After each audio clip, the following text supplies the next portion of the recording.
All right, Lorenz, welcome back, man. It's a rematch for you. Any difference in preparation after having been in there with him for a little bit? Nah, same old same. And what were your takeaways from that fight? Obviously, an unfortunate ending. Can you just give me your feelings about the way that things went down that night? I feel sorry for the Tacoma fans. It sucked for them. For the people who came out to support me, and it sucks for that. But I'll make up for it, and we'll see this fight. And I know after that fight, I believe you had kind of posted on social media that you were fairly unhappy with the way that kind of that whole thing played out. Is that fight is this fight personal at all at this point, just with the injury that he allegedly had? And it's not so much personal. I think as a fighter, we're always trying to find that chink, in the armor, So I think for that fight, it gave me a big insight into, what that fighter is. So, I guess that type of stuff drives me, and it's just disappointing. At the end of the day, however you call it, it was a foul. I know it was a foul when I got to see the replay. I acknowledge that. But I'm also a vet, and I've been in this game for a very long time. And I know a fight-ending blow and a blow just to get you to stop reaching for something, and that wasn't a fight-ending blow, so I'll just kind of keep it at that. And when you went home that night, or when you got back to the negotiating table with Bellator about your next opponent, was there anybody else that you wanted, or did you just automatically want to run this one back? No, this was brought to me, and I said yes. I'm not the guy who goes out and asking for fights. They always present me with the fights, and I always say yes. So it's like, that's just always how it's been. And even though the ending was unfortunate to that last one, it's nice to see you kind of competing more frequently and more consistently now. How big has that been for you in just your training and preparation to be able to fight 3 times in, I believe, 10 months or so? Yeah, that's my goal is, man, if I can get 3 fights a year is perfect for me. And to me, I'm the most dangerous when I'm active, So as long as you keep me active and keep me with dates in mind, that's how I look at it, I'm already looking at my next date, and, we're going to go from there. Lorenz, I know you said you don't pick fights, but was there any part of you that Hey, what's up? What's going on, man? I know you said you don't pick fights, but I was kind of honestly surprised you took this fight again. So was there any part of you that was like, don't give me that name? Well, my thing is like I've been saying, this is before the tragic incident happened last fight. I was like, this is a guy who not too many guys want to fight. You know what I mean? Like, people can say what they want to say. At the end of the day, if you're a ranked guy, you don't want to fight this guy. You don't want to fight this 13, whatever he's 13-0 or whatever he is. But you don't want to risk it. Let's keep it real. These guys don't want to risk the fight. I would, if a guy's number 5 or number 4 or number 6. Why risk it on somebody who's not even in the rankings?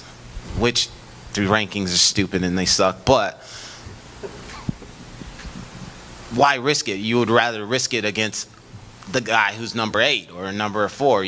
So these are the guys the guys that nobody wants to fight, and I always welcome that shit. So that's what drives me in this game, in this diluted ass game we're in right now. So these are the things that get me excited. Why do you think that is? Because it's funny that you identify it, right? Like, you're not shying away from it. You're like, dude, this is some undefeated guy that nobody wants to fight because he doesn't have a name. You're saying, I welcome that. Throw that to me. Why do you think you're built different than everybody else? I got into fighting, man, because I liked the feeling I got from fighting before I was doing it as a sport, right? So it wasn't for media and social media and all that shit, you know, or fucking YouTubers and I got it because I liked the feeling of how I felt in the fight and after the fight. So, and what am I doing it for? You know what I mean? Like, why am I even fighting if I'm not fighting the best guys? You know, so it's just like, what's the point of me waking up in the fucking morning, training my ass off, dieting, eating bullshit to fight scrubs? You know what I mean? Like, to me, it makes no fucking sense. You know what I mean? This is what I love to do, and I love to do it because the feeling I get from it. It's not for all the other shit that, you know, comes with it. So, I don't know, man. I'm just that old, I'm cut from that old cloth, I guess you would say. Yeah. Respect for that. I'll ask you, have you let yourself think at all, what happens if I do accidentally foul him in here? Like, what's this dude going to do? Is that going to be a mental challenge at all for you to be like, nah, I can't foul this dude or we're going to see a replay? That motherfucker puts his head right back where it was. I'm going right back to it. But I just look at the ref and make sure that I got an arc on it. So that's like, you know, when you see somebody hit somebody in the nuts, like an inside leg kick, and then they're scared to do it, but then you see those guys that go right back to it. That's right back to yeah. You put your head right there. I'm gonna arc it better this time.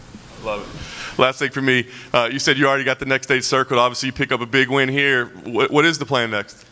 Temecula. Why wouldn't they have me on a Temecula card? I don't understand. I like every time I fought there, it's been crazy. So I don't understand why I wouldn't be on the Temecula card. Right here. So coming out of Riverside, how does it feel to fight, you know, close to home? It feels good, man. It feels a little weird because I've been staying at home for the past couple days. You know, usually I'm in fight week. I'm just I stay at the not the casino, the hotel, you know, and going through all that motion. But it's been a little crazy, but then on the other side of it, it feels good, you know, because fighters, like, you know, fight week is always tense as shit. You know, you're trying to look fucking like as normal as you can. Even if you feel a little tired, you don't want to show you're tired because you got fucking camps looking, and when you're hitting mitts, you're looking over your shoulder, and it makes, you know, this is the shit that, to me, fighters go through as far as what I go through, you know. So any move that I'm making on fight week, it's always like my head's on a swivel. But, you know, being at home, being in my gym, training, not having to be here, it's just kind of refreshing, you know. So how does being at home affect your training camp? My training camp? Yeah, like how do you train differently, you know, being at home versus, you know, having camps, you know, on the road, you know, farther fights? Oh, no, I've never had camps on the road. I'm just saying as far as fight week. Mm-hmm. Just, you know, being able to go back home during fight week, which, you know, I've never experienced that before, you know, being able to.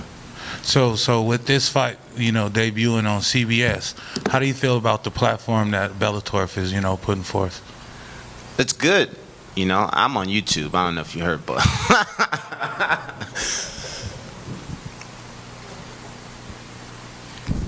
right here, Lorenz. So with a win here, you'll be on an 8-fight win streak. Great momentum here going in early 2023. What's your perfect 2023? And 7-fight. What's that? 7-fight. 7-fight. This win would be the 8th, no? I think it's the 7th. It would have been the last fight, but it was, you know, True, yeah, complications there. But regardless, you know, great momentum coming into this fight. You've had some great performances in your last fights. Again, what is your perfect 2023 and for this year to really go perfectly for you? What do you expect, and where do you want to be, you know, towards the end of the year? For me, it's like 3 fights, man. We're already here in February. I get this fight, get another fight, get one more fight. That's good. It's good for me. You know, at the end of the day, man, I don't talk. I just fucking lower my head, strap on my boots, and just go to work. You know, I don't need to talk about anything, you know what I mean? So I just keep piling them up. And we're at, 7. No. Yeah, 7-0. Sorry, 7-0. I don't know. See, that's what I'm talking about. I don't even fucking know the streak, but I just know I just been piling them up. Lorenz right here. Is this Lorenz Larkin or is this the alter ego? Nah, this is Lorenz Larkin. All right. You talking about boss hog. You'll know when you get boss hog. Got it. With that being said, no boss hog here. So, I mean, riding a 6-0 fight win streak, fought on the biggest promotions that they already had, fought on cards already with the legends. I feel like your fighting style kind of caters to the crowd here, being that we're going to see one of the deadliest strikers in Fedor. How do you feel about that? I feel like you're pretty accurate, my man. No, you know that. I think that's always been my style and what's kind of got me to the point where, you know, fight fans like to see me fight. You know, I just go in there and not scared to try some, and just, I guess just my style in general is just pretty flashy and people like to watch it. So, you know, it's good. It's always great to, you know, share the same cage as, you know, these guys, and these guys who really put in a lot of work for the sport, you know, over the years, and, you know, it just kind of remind you, you know, of the hard work you put in to be in this type of situation. So, you know, I'm always, you know, grateful for things like that, and, you know, see these type of fights and be a part of these type of cards. So, you know, it's good. And last one for me. You said you were adamant on this after your last fight. You kept saying he had nothing for me. He had nothing for me. When he was on top of me, trust me, he had nothing for me. What are you going to do in this fight to exploit that? My plan is the same thing I was going to do last fight. You know, it just didn't get there. So, you know, we'll see. I mean, all I can do is hope that he has he's had the best camp that he's had, you know, and comes in there 100%. And only time will tell.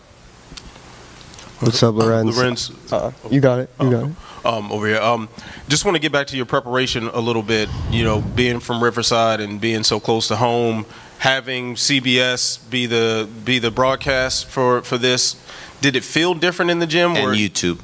Yes. Sorry. Yeah. So, was there any extra energy in the gym among your training partners that they're going to be close to the experience this time too? Any different experience? Well, like this, just the energy in the gym. Did it feel like your training partners brought a little extra, or there was some extra buzz or excitement around the fight? No, man. Camp is camp. You know, if I'm fighting in the backyard to Madison Square Garden, you know, camp is camp. I'm always pushing myself. My training partners are always pushing me, because if they're not, I get in their ass and make them push, you know. So it's like there's no difference, you know. CBS is a great network, but they don't, you know, that doesn't drive me to push harder, you know. It just embedded in the type of coaching I got and my mentality about everything, you know. So it could have been this or somewhere else, you know. It's going to be the same type of camp and the same type of grind. Another thing I wanted to ask you, you've been, I want to say, about 14, 15 years deep into your professional career, and you've always been sort of an even-keeled person and you avoided a lot of the foolishness. What is the approach that you've taken that entire time to maintain the stability in your mind throughout something as crazy as mixed martial arts? You want the honest truth? Absolutely. All right. Well, for me, and it's always how I've been, after I fight, I distance myself from MMA completely. I don't want to talk about MMA. I've done it for years now. You know, like when I'm training, but when I'm outside training, I don't want nothing to do with MMA. Nothing to do with the sport, and I guess in a sense for me, it allows me to miss it. And so, you know what I mean? So it kind of, I'm not the fighter who's like fully indulged in MMA. You know, I'd like to do a lot of other things that bring me away from the sport, so that when I come back, I'm like enthusiastic about it, and I want to.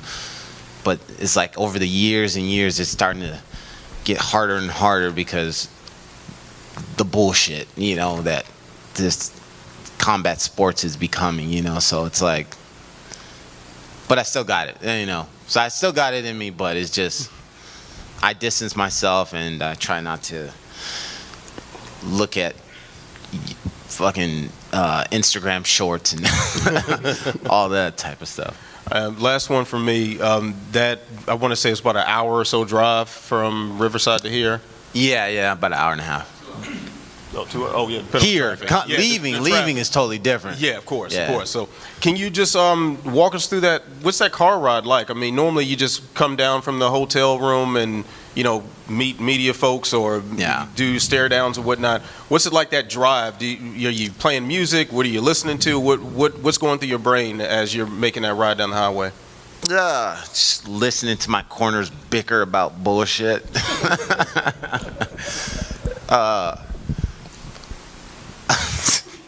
Yeah, I'll put his ass on blast.